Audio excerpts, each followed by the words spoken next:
महाराष्ट्राची भाग्यलक्ष्मी असणारं सातारा जिल्ह्यातील कोयना धरण, या कोयना धरणाची पाणी पातळी मोठ्या प्रमाणात घटलेली पाहायला मिळते. 105 टीएमसीचं असणारं धरण जे आहे ते याचं पाणी पातळीमध्ये मोठ्या प्रमाणात घट झालेली आहे.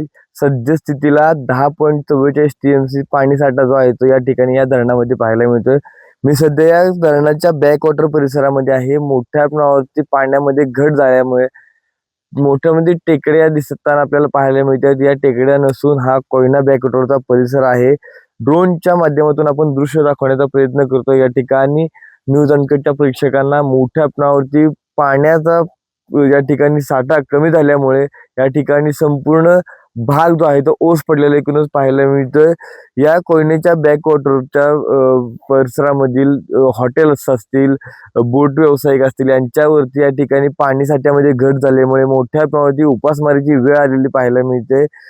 पाणीसाठा कमी झाल्यामुळे कोयना धरणाच्या पाण्यावरती सुरू असलेला वीज प्रकल्प आहे तो देखील बंद करण्यात आला आहे. अत्यावश्यक सेवेसाठीच या ठिकाणी हा वीज प्रकल्प सुरू करण्यात येणार असल्याचे आदेश या ठिकाणी प्रशासनाच्या माध्यमातून काढण्यात आले आहेत. दरम्यान मोठ्या प्रमाणावरती कोयना धरणाप्रमाणेच सातारा जिल्ह्यातील अजून काय धरणं आहेत, कन्हेर धरण असेल, उरमोडी धरण असेल, तसेच वांग मराठवाडी धरण असेल, या संपूर्ण धरणांचा पाणीसाठा देखील अशाच प्रकारे या ठिकाणी घट झालेली पाहायला मिळते.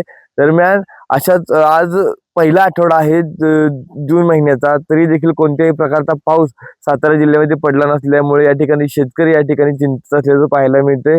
दरम्यान जर अशाच पद्धतीने परिस्थिती सुरू राहिली तर सातारा जिल्ह्यासह महाराष्ट्रावर या ठिकाणी पाणी टंचाईचं मोठं संकट उद्भवू शकतं, अशी जी चिंता आहे ती या ठिकाणी शेतकऱ्यांसह सातारा जिल्ह्यातील नागरिक व्यक्त करताना आपल्याला पाहायला मिळत आहेत.